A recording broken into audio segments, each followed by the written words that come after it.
marge de la Journée mondiale de la Terre célébrée le 22 avril de chaque année, le secrétaire général des Nations Unies appelle à une action décisive pour protéger notre planète. Antonio Guterres n'a pas dérogé à la règle. Il appelle les habitants de la Terre à une action décisive pour protéger la planète à la fois du coronavirus et des menaces existentielles que représentent les dérèglements climatiques. En cette journée internationale de la Terre nourricière, rappelons plus que jamais que nous devons passer à une économie plus durable qui profite à la fois aux personnes et à la planète, a précisé le numéro 1 des Nations Unies. Placé sous le thème « Restaurer notre Terre », cette journée met l'accent sur le processus naturel, les technologies vertes émergentes et la pensée innovatrice qui peuvent restaurer les écosystèmes de la planète. Cette 51e journée a pour objectif de favoriser le développement d'une masse consciente des citoyens sur les enjeux climatiques, en somme possédant une connaissance partagée qui donne lieu à l'action collective pour la protection de l'environnement. En RDC, cette journée passe sous silence. Faute d'une organisation du gouvernement à travers ses ministères et trait à la gestion de la terre. Une attention devra être portée sur cette question prochainement. En dépit des polémiques et controverses que le vaccin AstraZeneca a suscité à travers le monde autour de ses effets secondaires, les autorités congolaises ont fini par donner le feu vert pour la vaccination. D'après les chiffres du secrétariat de la riposte contre la COVID-19 de la RDC, 96 personnes ont été vaccinées ces premiers jours. Dans les rangs des premiers bénéficiaires figurent l'ambassadeur de l'Union européenne à RDC, Jean-Marc Chantenier, et le coordonnateur des affaires humanitaires des Nations Unies à RDC, David McLachlan-Carr, qui se sont tour à tour fait vacciner à côté du ministre sortant de la Santé, Eteni Longondo. En ce premier jour de vaccination, nous avons déjà beaucoup de candidats. Malgré le fait que ce premier jour devait se passer uniquement avec des rendez-vous pour éviter que les personnes ne viennent s'embouteiller ou qu'il y ait trop de candidats en même temps, on a pu voir malgré tout des patients arriver sans rendez-vous que nous avons pu reprogrammer, avec un intérêt manifeste pour la vaccination, beaucoup de questions à poser, mais déjà une volonté claire et affichée de pouvoir bénéficier des vaccins mis en place par le programme élargi de vaccination. En ces premiers jours de vaccination, les médecins directeurs de l'hôpital, le professeur Jean-Robert Makulo Rissassi, étaient les premiers Congolais à prêcher l'exemple. Pour lui, cet acte d'engagement est motivé sur les faits qu'il est de son devoir en tant que médecin de mettre tous les moyens en œuvre pour éviter la troisième vague du virus sur les sols du Congo.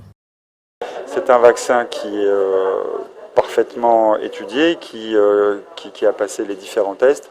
Comme tout produit, comme tout médicament, comme tout vaccin, on n'est jamais bien évidemment à l'abri peut-être d'un effet secondaire ou d'un effet indésirable, mais le bénéfice est largement supérieur au petit risque qui pourrait se passer. J'encourage toutes les personnes qui rentrent dans le cadre des critères définis par le ministère, par le PEV et par les autorités sanitaires du pays à se faire vacciner. Ces lots est entreposé à l'hôpital général des références de Kinkole. Un deuxième lot de 4 300 000 doses de vaccins est attendu dans les prochains jours pour couvrir les 20% de la population ciblée d'ici à 2021, expliquaient les autorités. La première phase d'approvisionnement cible 3 497 902 personnes. La seconde phase d'approvisionnement devra couvrir 19 693 173 personnes dans les 26 provinces, soit 17% de la population. Le besoin total des doses pour atteindre ces chiffres est estimé à 48 823 470 doses selon les programmes élargis de vaccination PEV. Plus ou moins 16 millions de personnes âgées de 9 mois à 60 ans sont attendues dans le cadre de la campagne de vaccination contre la fièvre jaune. Cette campagne démarre le 26 avril 2021 dans le parti nord de la République démocratique du Congo, selon l'annonce faite par le docteur Aimé Sikomola, directeur national adjoint du programme élargi de vaccination PEV. Il est vraiment demandé à la population de savoir que chaque fois quand il y a un cas suspect, n'est-ce pas, de la fièvre jaune, sur base des signes, de la maladie, et il faudrait faire par tous les moyens pour orienter la personne vers les centres de santé les plus proches. Parmi les villes visées dans le cadre de cette campagne de vaccination figurent Kisangani, chef-lieu de la province de la Chopo, la province du Bazouélé, province du Haut-Ouélé, de la Mongala, de la Chuapa, de la Chopo, du Nord-Ubangi et Sud-Ubangi. En dehors de cette vaccination de masse, parce que ça a été fait parce qu'on était dans l'épidémie, il y a la vaccination de routine pour les enfants de moins d'une année. Il y a un calendrier vaccinal qui est recommandé à tout parent par rapport à cela. Donc, au niveau des centres de santé, il y a la vaccination qui s'est faite pour les enfants de moins d'une année. Et c'est à 9 mois que l'enfant reçoit ces vaccins anti-amaril. Dans le cadre de la lutte antivectorielle, on demande à la population de pouvoir débroussailler les alentours de sa parcelle et éviter de laisser de l'eau stagner autour de votre ménage.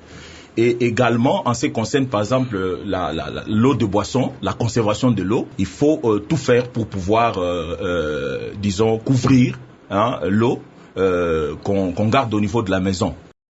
Cette campagne de vaccination contre la fièvre jaune qui sera lancée le 26 avril prochain est une campagne préventive à en croire le docteur. La RDC demeure un pays à risque au regard de l'épidémie de fièvre jaune. Selon le docteur national adjoint du PEV, à cause de son écosystème favorable et de la présence des moustiques du genre Aedes. La fièvre jaune est une maladie virale qui sévit dans les régions tropicales d'Afrique et des Amériques. Elle touche principalement l'être humain et le singe et se transmet par la piqûre des moustiques Aedes. D'où la nécessité de soigner son environnement, de dormir sous la moustiquaire imprégnée d'insecticides et de se faire vacciner pour se prévenir contre cette maladie. Désormais, les secteurs fonciers de la République démocratique du Congo peuvent compter avec la stratégie nationale d'engagement, une plateforme multi-acteurs consacrée par les parties prenantes réunies à Kinshasa le 20 avril. On peut affirmer que la plateforme de la SNE existe, qui d'ailleurs s'appelle la plateforme des acteurs congolais pour l'accès à la terre. Alors, ces acteurs, depuis toujours, ils ont avancé avec la stratégie nationale d'engagement, avec notre objectif et les résultats que nous avons planifiés, changement de pratique et changement de politique. Aujourd'hui, ils n'ont fait que formaliser au fait cet engagement en ayant part à un renforcement sur les moyens de la gouvernance de cette plateforme qui est différent des autres plateformes en RDC et également sur les principes et les valeurs qui vont guider le travail ensemble. Cette structure qui a réuni des acteurs privés, les partenaires techniques et financiers, les acteurs étatiques et ceux de la société civile se veut un cadre de concertation sur les questions spécifiques du foncier dans tout le secteur de la vie.